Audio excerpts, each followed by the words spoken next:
Students, chapter number 4 first year chemistry course से हमें next जो टॉपिक समझना है वो है Graham's law of diffusion and diffusion को हमने थोड़ा ब्रीफ करना है। लेकिन लॉ की डिटेल में जाने से पहले हम थोड़ा पहले ये सीखते हैं कि डिफ्यूजन और डिफ्यूजन जो है ये क्या होते हैं और इसको थोड़ा आपस में कंपेयर भी करते हैं, ठीक है। फिर उसके बाद हम लॉ सीखते हैं। देखिए स्टूडेंट, डिफ्यूजन और डिफ्यूजन ये हमारे पास कौन से प्रोसेसेस होते हैं, ठीक है। डिफ्यूजन हम कहते हैं the spontaneous, diffusion is the spontaneous mixing, this is the spontaneous mixing of gases, यानी एक गैस का दूसरे गैस के साथ या बहुत सारी गैसेस का आपस में जो स्पॉन्टेनियस मिक्सिंग होता है, खुद ब खुद उसकी मिक्सिंग होती है। So the spontaneous mixing of the gases to form a homogeneous mixture,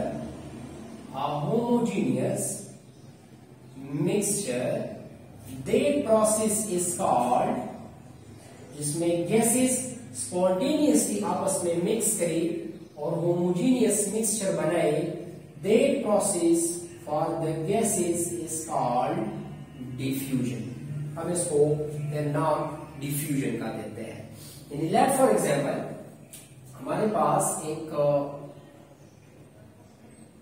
ऐसा कंटेनर है जिसमें दो मुख्तलिफ गैसेस मौजूद है, ठीक है। लेट फॉर एग्जांपल, यहां पे दोनों गैसेस के दरमियान एक लार्ज ओपनिंग भी है।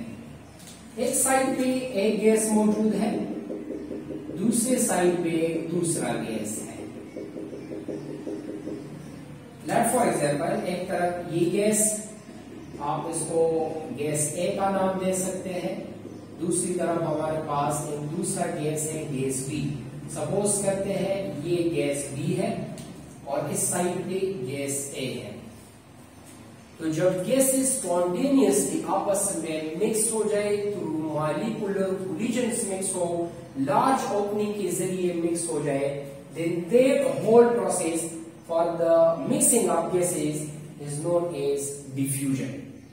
तो डिफ्यूजन एक लार्ज ओपनिंग के थ्रू होती है जिसमें ये गैस मूव करके इस साइड पे आएगा और इधर से गैसेस जो है ये मूव करके इस साइड पे आएंगे।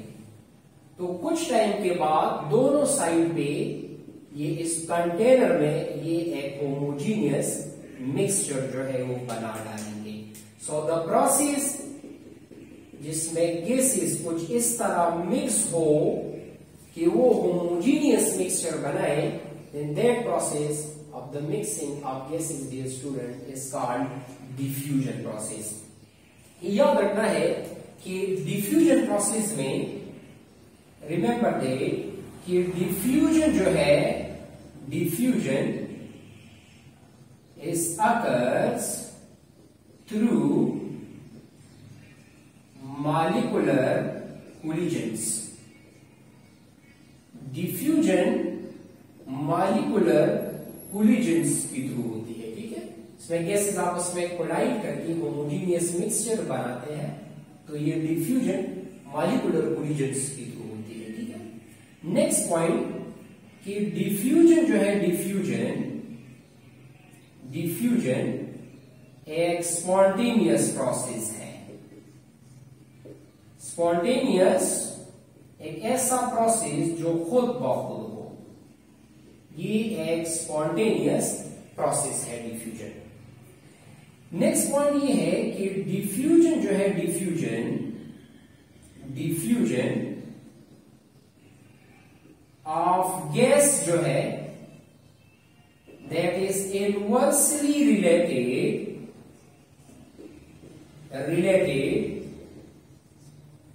to the molecular mass of gas। अच्छा, इसका मतलब क्या हुआ इस स्टेटमेंट का? स्टेटमेंट का ये मतलब हुआ कि गैस जितना ज्यादा लाइटर होगा एक कांस्टेंट प्रेशर ट्यूब, अगर हम गैसेस के दरमियान कंपैरिजन करें, तो जो गैस जितना ज्यादा लाइटर होगा वो फास्ट डिफ्यूजन करेगा और जो गैस जितना ज्यादा हेवियर होगा, जिसका मॉलिक्यूलर मास ज्यादा होगा, तो उसकी जो डिफ्यूजन होगी वो थोड़ी स्लो होगी। यानी इस स्टेटमेंट का मतलब कि diffusion of gases that is inversely related to the molecular mass of gas का मतलब ये होता है कि लाइटर गैस जो है, lighter gases they diffuse with fast rate and vice versa, और जो हेवियर गैसेस है वो स्लो रेट के साथ जो है वो डिफ्यूज करती है। अगर हम इसकी कुछ एग्जांपल्स को पिक करें इस डिफ्यूजन के, तो जो फ्रेग्रेंसेस है, ठीक है, परफ्यूम्स वगैरह है या रोज फ्रेग्रेंस है जो किसी गार्डन वगैरह में फैलता है, ये बेसिकली डिफ्यूजन की वजह से फैलता है, ठीक है। तो द फ्रेग्रेंस स्प्रेड जो है, जो फ्रेग्रेंस है, the fragrance of the roses spread in gardens that is due to diffusion। ये बेसिकली डिफ्यूजन की वजह से ये रोजेस फ्रेग्रेंसेस जो होती है या परफ्यूम्स जो होती है, जो किसी रूम वगैरह में या किसी एरिया में फैलते हैं, ठीक है, स्प्रेड होते हैं, तो ये डिफ्यूजन की वजह से होते हैं, ठीक है। एक और एग्जांपल, टायर का बर्स्ट होना, bursting of tyre that's also an example of diffusion। इसमें टायर में जो हवा होती है वो होमोजीनियसली जो है वो एयर का हिस्सा बन जाती है, उसमें होमोजीनियसली मिक्स हो जाती है, ठीक है। फिर उसमें हम ये डिफरेंशिएट कर नहीं सकते कि आप जो एटमॉस्फेयर है उसका एयर और जो टायर में जो हवा थी उन दोनों में हम डिफरेंस नहीं कर सकते, वो होमोजीनियसली क्या हो जाते हैं, मिक्स हो जाते हैं। दूसरा प्रोसेस है dear student diffusion.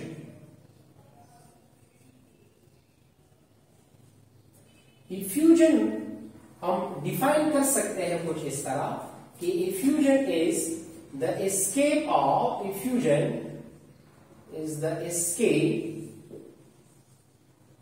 Of the gas particles from the high pressure region. जिधर इसकी कंसंट्रेशन ज्यादा होगी, जिधर इसका एक गैस का प्रेशर ज्यादा होगा, from the high pressure region towards its low pressure region या pressure gradients, इधर गैस का प्रेशर कम होगा, through small pore without molecular collision, without molecular collision। Effusion molecular collisions के बगैर होता है। So the escape of gas particles from the high pressure region towards the low pressure region through a small pore without molecular collision, then that whole process of the gases is called effusion। हम इसको ऐसे भी कर सकते हैं ना dear student के, let for example हमारे पास एक कंटेनर में गैस मौजूद है, ठीक है, एक कंटेनर में गैस मौजूद है, उससे इस साइड पे एक गैस का बहुत ज्यादा प्रेशर है, ये high pressure region of gas है। फॉर एग्जांपल इधर एक गैस है जो काफी ज्यादा उसका प्रेशर रीजन है, high pressure gradient of gas है। जब एक इंतहाई स्मॉल पोर के जरिए, एक इंतहाई स्मॉल पोर के जरिए, लार्ज ओपनिंग नहीं होनी चाहिए, फिर उसमें मॉलिक्यूलर कोलिजन्स आएंगे और उसी मॉलिक्यूलर कोलिजन्स की वजह से जो है फिर इफ्यूजन में वो कन्वर्ट हो जाता है। तो देखिए जब एक इंतहाई स्मॉल पोर के जरिए जब गैसेस इधर से इस साइड पे मूव करे, वन बाय वन एस्केप हो, तो that movement of the gases which is occur without molecular collision, small pore के जरिए हो, मॉलिक्यूलर कोलिजन्स नहीं होगी, गैस हाई प्रेशर रीजन से लो प्रेशर रीजन की तरफ जाए, in that process for the gases is called diffusion। फिर हम इस प्रोसेस को इफ्यूजन का नाम देते हैं, ठीक है। ये इफ्यूजन होते हैं जिसमें 1 by 1 गैस मॉलिक्यूल जो है वो एस्केप करता है हाई प्रेशर रीजन से टुवर्ड्स लो प्रेशर रीजन। तो ये पॉइंट हमने इधर ये पिक करना है कि इफ्यूजन जो है, effusion it occurs without molecular collision, ये मॉलिक्यूलर कोलिजन्स के बगैर होता है, ठीक है। पॉइंट नंबर 2, इफ्यूजन जो है, effusion that is occurs through a very small pore, इंतहाई स्मॉल पोर के जरिए एस्केप ऑफ मॉलिक्यूल होगी, ठीक है। इफ्यूजन के लिए प्रेशर ग्रेडियंट का होना जरूरी होता है। Effusion occurs with the pressure gradient, जबकि डिफ्यूजन के लिए प्रेशर ग्रेडियंट की कोई जरूरत नहीं होती, जबकि इफ्यूजन में गैस जो है अपने हाई प्रेशर ग्रेडियंट या हाई प्रेशर रीजन से लो प्रेशर रीजन की तरफ जो है वो मूव करता है। तो इफ्यूजन प्रेशर ग्रेडियंट या प्रेशर रीजन हाई प्रेशर से लो प्रेशर रीजन की तरफ गैसेस के मूवमेंट को कहा जाता है, जबकि डिफ्यूजन में जो है होमोजीनियस मिक्सचर बनता है और इसमें मॉलिक्यूलर कोलिजन्स नहीं होती, लार्ज ओपनिंग के जरिए होते हैं और किसी प्रेशर ग्रेडियंट की जो है वो जरूरत नहीं होती, ठीक है। तो थॉमस ग्राहम ने एक लॉ प्रेजेंट किया डिफ्यूजन और इफ्यूजन ऑफ गैसेस के ऊपर। इसमें उसने स्टेट किया कि गैसेस का जो डिफ्यूजन और इफ्यूजन है उसका रेट जो है वो डिपेंड किस चीजों के ऊपर करेगा, क्या गैसेस के मॉलिक्यूलर मासेस के ऊपर करेगा, क्या गैसेस की डेंसिटीज के ऊपर करेगा, क्या दोनों के ऊपर ये डिपेंड करता है। तो हम थोड़ा सा लॉ के बारे में सीखते हैं, ठीक है। तो डिफ्यूजन और इफ्यूजन वेदर से मैं जो है वो साफ कर रहा हूं, ठीक है। आप अगर स्क्रीनशॉट लेना चाहते हैं तो आप ले screenshot. Okay dear students, so now let's learn about the Graham's law of diffusion and diffusion थोड़ा सीखते हैं, ठीक है। तो डियर स्टूडेंट, आप लोगों ने डिफ्यूजन और इफ्यूजन जाना, अब थोड़ा सा हम इस लॉ के बारे में थोड़ा सीखते हैं।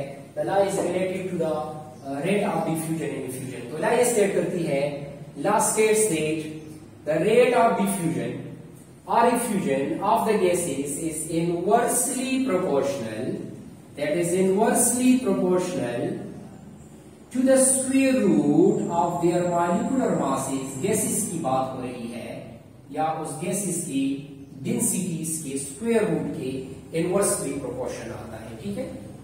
यानी हम इस लॉ को ऐसे प्रेजेंट कर सकते हैं कि the rate of gas, let for example किसी गैस का जो रेट है that is inversely proportional to the square root of the molecular mass of gas. या इसको हम ऐसे भी लिख सकते हैं, अगर हम इसको डेंसिटी के थ्रू लेके, the rate of gas is inversely proportional to the square root of the density of that gas. यानी इसका यह मतलब हुआ कि जो गैस जितना ज्यादा लाइटर होगा, जिसका मॉलिक्यूलर मास कम होगा या कि जिसकी डेंसिटी कम होगी, तो वो उस गैस का जो रेट होगा, उसकी जो स्पीड होगी डिफ्यूजन या इफ्यूजन की, वो क्या होगी, वो ज्यादा होगी, ठीक है। तो हम देखिए, और इसको इस तरह भी लिख सकते हैं, कि rate of the gas, let for example चलिए मैं गैस 1 इधर लिख लेता हूं, molecular mass of 1, gas 1, density of 1। तो मैं इसको लिख सकता हूं, the rate of gas 1 that is equal to constant हो जाएगा and divide by the molecular mass of that gas, ठीक है। और इसी तरह हम डेंसिटी के ऊपर भी इसको लिख सकते हैं कि the rate of gas is equal to, ये कांस्टेंट आ जाएगा, प्रोपोर्शनलिटी खत्म हो गई तो कांस्टेंट और इक्वल साइन आ गया, and inversely related to the density of that gas, ठीक है। तो किसी भी गैस का जो रेट है, जो स्पीड है इफ्यूजन या डिफ्यूजन का, उसके मॉलिक्यूलर मास के इनवर्स रिलेटेड है, याद रखना है, इनवर्सली रिलेटेड है। या उसकी डेंसिटी की जो है ये इनवर्सली रिलेटेड है। अब हम कंसिडर करते हैं, दो केसेस को आपस में कंपेयर करते हैं, देखते हैं कि ये तो हर एक गैस के लिए मैं रिप्रेजेंट कर रहा हूं, जिस तरह गैस 1 हम लिख सकते हैं या गैस 2 लिख सकते हैं। लेट फॉर एग्जांपल हम दो केसेस के दरमियान जो है ये कंपैरिजन कर रहे हैं, ठीक है। Let for example comparison between two gases करते हैं। The law for two gases comparison की थ्रू समझते हैं, ठीक है। लॉ फॉर टू गैसेस, अगर हम दो गैसेस को कंबाइन स्टडी कर रहे हैं, एक साथ आपस में कंपेयर कर रहे हैं, तो उसके लिए हम लॉ को कैसे लिख सकते हैं, तो हम थोड़ा सा कंपैरिजन करते हैं डियर स्टूडेंट। तो देखिए the rate of diffusion of gas 1 ये हो जाएगा to the constant divide by the square root of its molecular mass. तो हम इसको ऐसे भी लिख सकते हैं कि the rate of gas 1 multiply the square root of its molecular mass is equal to constant। आप इसको कंसीडर करें कि हमारे पास इक्वेशन नंबर 1 है, क्योंकि मैं कंपैरिजन कर रहा हूं दो केसेस के दरमियान, तो आप थोड़ा सा इसको फोकस करें। इसी तरह अगर मैं गैस 2 की रेट को इस साइड पे लिख लेता हूं, अगर हम सेकंड गैस का रेट देखें तो ये बराबर आ जाएगा कांस्टेंट के inversely related to the molecular mass of gas 2, ठीक है। तो आप इधर इसी के थ्रू आप गैस 2 का भी कर सकते हैं, बड़े आराम से कर सकते हैं। तो ये बराबर आ जाएगा रेट ऑफ गैस 2 मल्टीप्लाई करें इसको इसके साथ molecular mass of gas 2 is equal to constant, इसको हम लिख लेते हैं इक्वेशन नंबर 2। अब हम ये कांस्टेंट जो है इन दोनों केसेस का आपस में कंपेयर करते हैं। So let compare the rate of the two gases with each other. तो हम ये लिख सकते हैं कि the rate of gas 1 multiply its molecular mass is equal to the rate of gas 2 the molecular mass of gas 2। तो हम rate को एक साइड पे लेके आ जाते हैं और मॉलिक्यूलर मास को दूसरे साइड पे लेके आ जाते हैं। तो याद रखिए स्टूडेंट कि हम ग्राहम्स लॉ को दो केसेस के लिए ऐसे लिख सकते हैं कि the rate of gas 1 the ratio of the या divide by the rate of gas 2 is equal to, ये मॉलिक्यूलर मास इधर रह जाएगा स्क्वायर रूट और ये मॉलिक्यूलर मास को साइड पे चला जाएगा गैस का। तो हमारे पास ये इक्वेशन बन जाएगा, ये वाला कुछ इस तरह बन जाएगा कि the rate of gas 1 divide by the rate of gas 2 is equal to the square root of molecular mass of gas 2 divide by molecular mass of gas 1। याद रखना है, ख्याल रखना है कि अगर आपने इधर रेट ऑफ गैस 1 लिखा है तो मॉलिक्यूलर मास उसका हमेशा इधर डिवाइड में आएगा, और इधर जो रेट जिस गैस का आप रिप्रेजेंट करोगे, जिस तरह इधर रेट ऑफ गैस 2 है तो उसका मॉलिक्यूलर मास हमेशा उसके इनवर्स की रिलेटेड इधर आएगा। ये ध्यान रखना है, ठीक है। ये फोकस करें इस इक्वेशन के ऊपर, थोड़ा ध्यान दें कि रेट ऑफ गैस 1 अगर इधर मौजूद है तो उसका मॉलिक्यूलर मास इधर डिवाइड में आएगा इक्वेशन में। रेट ऑफ गैस 2 इधर है तो उसका मॉलिक्यूलर मास इधर नॉमिनेटर साइड पे आएगा। सो जब हम दो केसेस के दरमियान लॉ फॉर दो केसेस कंपेयर करते हैं, कंपैरिजन करते हैं, तो हम इसका ये लिख सकते हैं कि rate of gas 1 compare to the rate of gas 2 is inversely related to the square root of its molecular masses. इसी तरह हम इस फॉर्म को अल्टरनेटिवली डेंसिटी की सूरत में भी लिख सकते हैं। हम इसको डेंसिटी के फॉर्म में भी ले सकते हैं और हम इसको कुछ इस तरह ले सकते हैं डेंसिटी की सूरत में कि the rate of gas 1 divide by the rate of gas 2 is equal to the square root of the density of gas 2, इधर इसके साथ इनवर्स में आ जाएगा, और डेंसिटी ऑफ गैस 1 इधर इनवर्स रिलेशन में आ जाएगा, जो कि बड़ा क्लियरली हमको ये इंडिकेट कर रहा है कि गैस का जो रेट ऑफ डिफ्यूजन या रेट ऑफ डिफ्यूजन है वो उसकी डेंसिटी या उसके मॉलिक्यूलर मास के इनवर्स से रिलेटेड है। तो ये जो मैथमेटिकल इक्वेशन है Graham's law of diffusion and diffusion का, ये गैसेस के कंपैरिजंस के लिए हम देख सकते हैं, और ये इंडिविजुअल गैस के लिए किसी अलग गैस का अगर रेट हम पिक कर रहे हैं तो हम उसके मॉलिक्यूलर मास को देखेंगे। अगर वो लाइटर गैस है तो फास्ट रेट के साथ डिफ्यूज करेगा, अगर वो हेवियर गैस है तो वो स्लो रेट के साथ जो है वो क्या करेगा, वो डिफ्यूज करेगा। ठीक है। होप सो आपको थोड़ा बहुत इसके बारे में जो है वो आइडिया हो चुका होगा। देखिए हम इसमें एक क्वेश्चन समझते हैं। लेट फॉर एग्जांपल आप इधर देखिए स्टूडेंट, हम कंपेयर कर रहे हैं the rate of comparison, this is a comparison of the rate of diffusion of H2 gas, hydrogen gas and helium gas।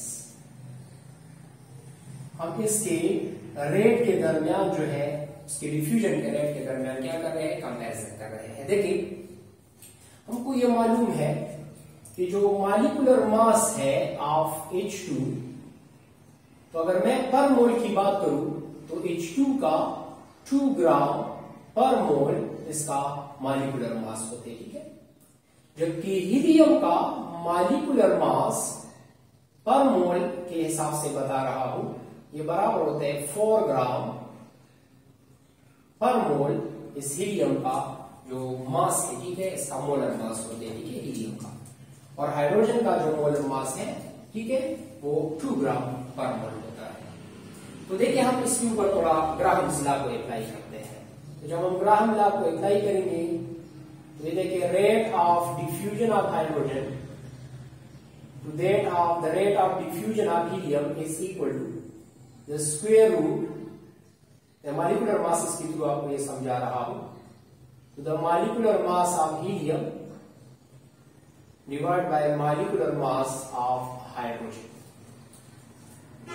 तो अगर हम इधर इसके मॉलिक्यूलर मास को पुट करते हैं तो हीलियम का मॉलिक्यूलर मास है 4, हाइड्रोजन का जो इसका मोलर मास है हीलियम का वो 4 है, हाइड्रोजन का जो मोलर मास या मॉलिक्यूलर मास है वो 2 है, इसका स्क्वायर रूट आ जाएगा, तो ये हो जाएगा स्क्वायर रूट 2, और जब हम इसका स्क्वायर रूट लेंगे तो इससे आ जाएगा 1.4।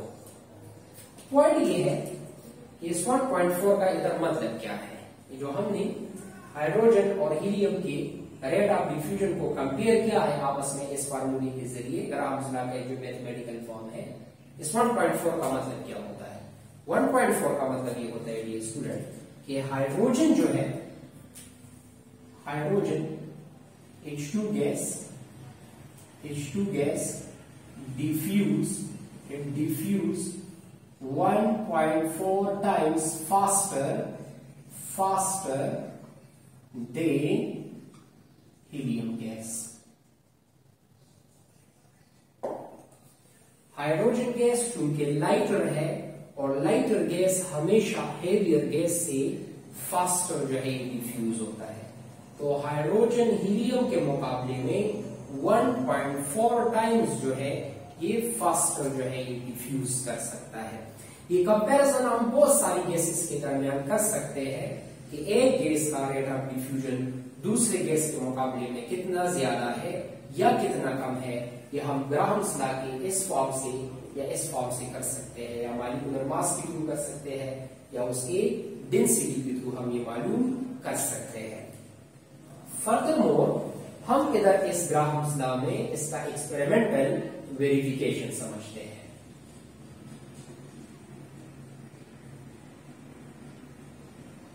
So the experimental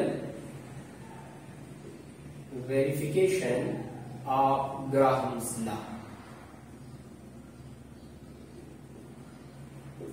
जिसके लिए दो गैसेस का इंतखाब किया गया है, HCl का और एमोनिया का, जो आपस में रिएक्टिंग गैसेस और रिएक्ट करके white fumes of ammonium chloride बनाते हैं, जिससे हम ये डिटेक्ट कर सकते हैं कि एमोनिया ने कितना डिस्टेंस ट्रेवल किया है और HCl ने कितना ट्रेवल किया है। तो इस पर्पस के लिए हम कुछ इस तरह करते हैं कि हम 100 सेंटीमीटर का एक ट्यूब लेते हैं, ठीक है, हम एक ट्यूब लेते हैं जिसका टोटल लेंथ 100 सेंटीमीटर होता है।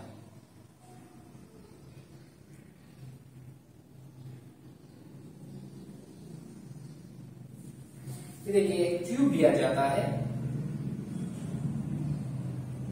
इसके दोनों साइड ओपन होते हैं, ठीक है, ये साइड भी ओपन है इस ट्यूब का और ये साइड भी ओपन है इस ट्यूब का।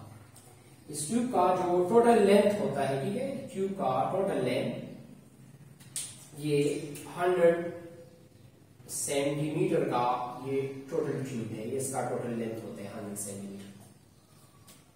इस ट्यूब के एक साइड पे हम कॉटन को सोक करके एमोनिया में सोक करके एक साइड पे ये एमोनिया सोक्ड कॉटन इस साइड पे रख लेते हैं।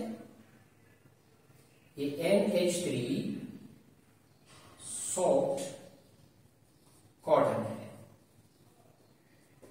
आप सबको मालूम होना चाहिए कि एमोनिया का जो पर मोल मास है एमोनिया का, वो मैं इधर लिख रहा हूं 17 ग्राम पर मोल होता है। जबकि दूसरे साइड पे मैं दूसरा कॉटन सोक्ड करके HCl में सोक्ड करके वो इस साइड पे रख लेते हैं।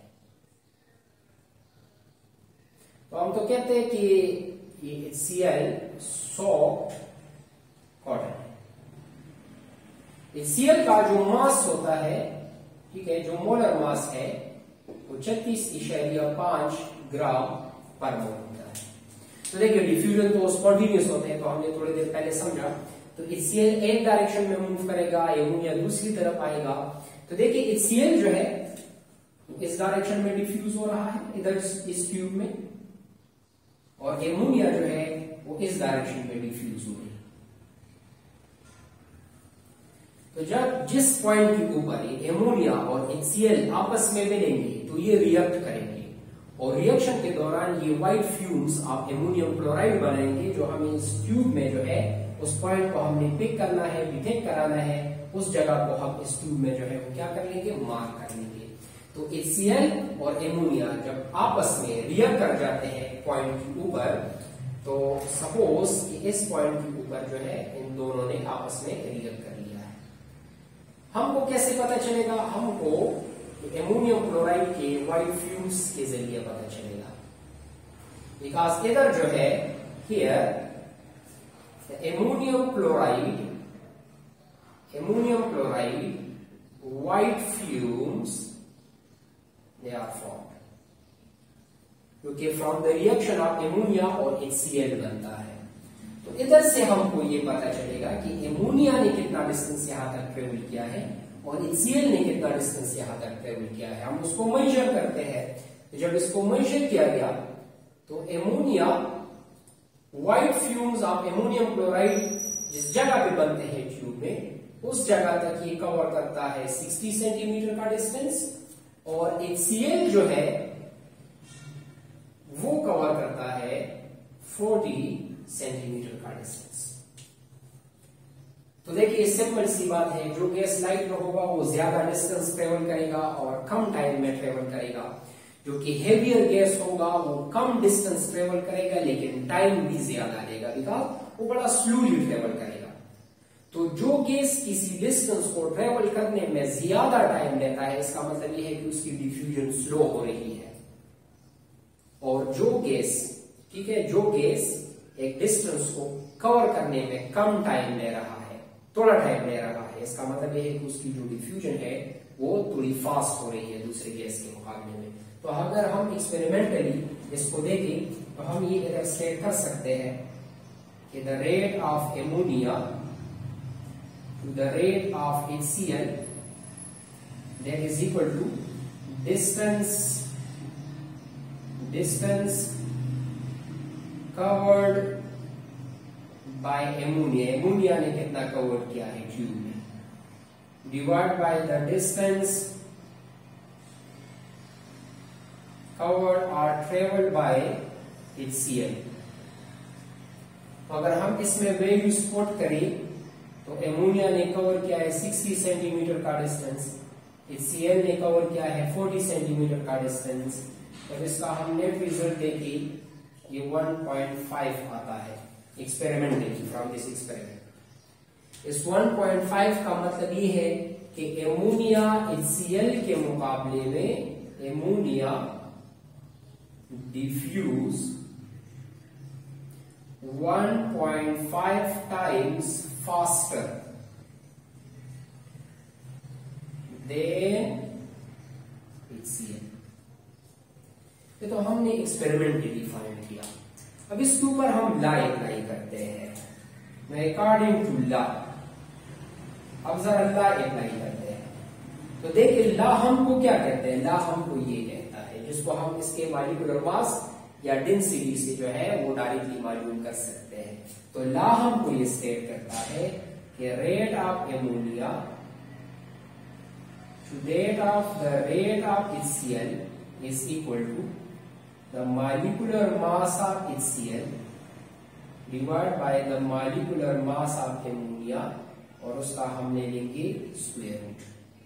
तो HCl का मॉलिक्यूलर मास है 36.5 और एमोनिया का जो मोलर मास है वो 17 ग्राम है square root.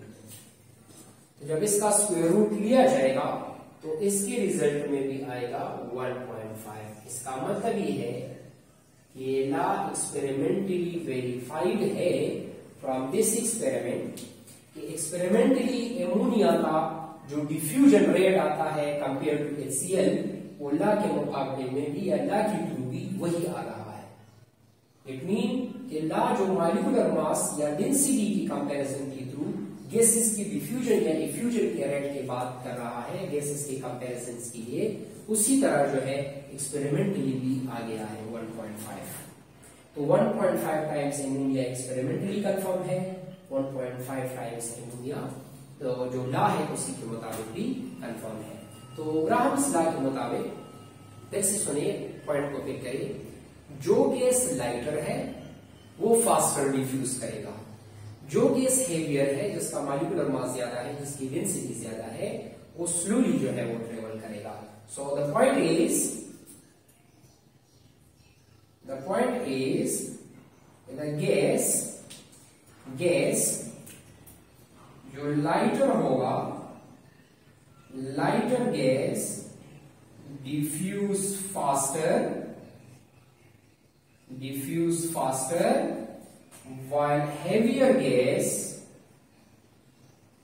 while the heavier gas then diffuse slow। हम इसको इस तरह भी लिख सकते हैं डियर स्टूडेंट्स कि लाइटर गैस होता है, ठीक है, lighter gas diffuse fast and take less time to cover distance, to cover a specific distance and vice versa।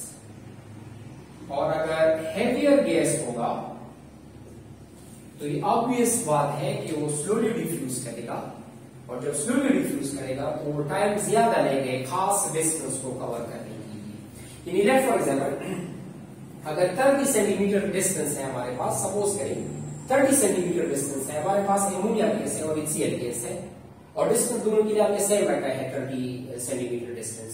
तो हम ये ऑब्जर्व करेंगे कि दोनों गैसेस में कौन सा गैस इस डिस्टेंस को जल्दी जो है वो कवर कर सकेगा। तो जो गैस लाइटर होगा उसका रेट ऑफ डिफ्यूजन ज्यादा होगा, तो जब रेट ऑफ डिफ्यूजन ज्यादा होगा तो वो कम टाइम में उस डिस्टेंस को कवर कर लेगा, और जो गैस हैवियर होगा तो हैवियर गैस को स्लोली डिफ्यूज करता है, इसलिए वो टाइम जो है वो ज्यादा लेगा उस डिस्टेंस को कवर करने में। So that's all about the Graham's law of diffusion and diffusion.